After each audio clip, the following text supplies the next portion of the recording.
Привет, друзья! А вы когда-нибудь связывали кашель ваших коз с температурой и влажностью в вашем козлятнике? Думали когда-нибудь об этом? Меня зовут Мария Барбосова, я зоотехник, кандидат биологических наук, консультант по козоводству и рассказываю вам о кормлении и теперь еще и о содержании коз. Ну так вот, нормативная температура для содержания коз, взрослых коз в козовнике где-то от 10 до 15 градусов. Меньше можно. Можно даже холодное содержание, но это немножко другая история. А вот больше 15 градусов не нужно. Почему? Потому что коза выделяет очень много тепла. У козы есть рубец, а рубец – это целая печка. Целая печка, которая греет козу. И когда козе становится слишком тепло, ей не очень хочется потреблять корм. И поэтому для того, чтобы козе было всегда хорошо, она всегда была бодрая, всегда в тонусе, нормальные условия содержания козы 10-15 градусов Цельсия. Плюс, естественно. Минус тоже можно, но это другие условия содержания. Да? Если температура повышается, что происходит? Как правило, коза содержится на глубокой подстилке. При повышении температуры повышается еще и влажность. И все микроорганизмы, которые были в помещении, резко взбадриваются и начинают бодро развиваться. Кроме того, что происходит в воздухе? В воздухе появляется много влажности, много испарения и высокая загазованность. Скорее всего, от подстилки тоже возникает. Козам становится тяжело дышать.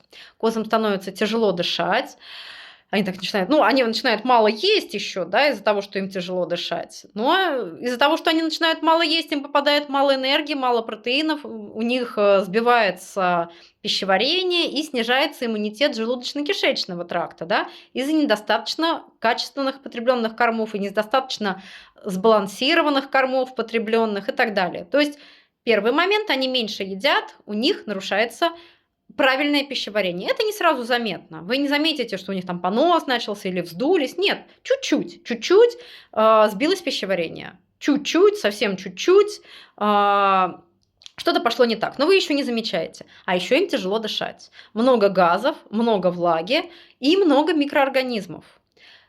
Тяжело дышать, и снижается иммунитет не только желудочно-кишечного тракта, но и всей дыхательной системы. Да?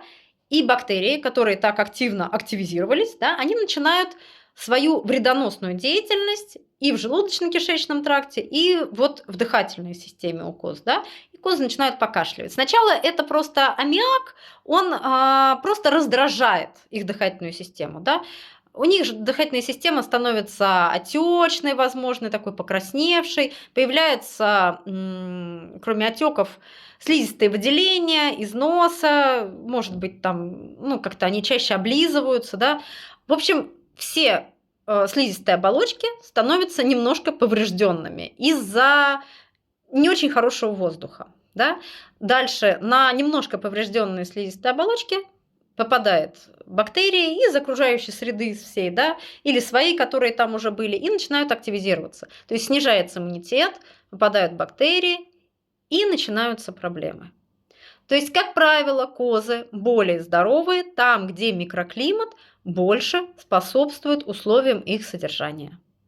Если у вас излишняя загазованность, излишняя влажность, избыточная температура окружающей среды, велика вероятность, что ваши козы будут кашлять. Знаете таких хозяев, наверное, да, которые говорят: у нас козы кашляют, и мы их будем греть, мы будем держать их в теплых условиях, еще попонку на них оденем. Друзья, вы лучше микроклимат поправьте.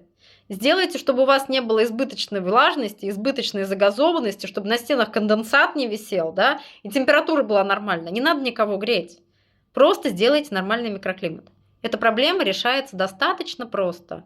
И, возможно, вам потребуются какие-то внутрихозяйственные вакцинации, но это нужно обсудить с ветеринарным врачом.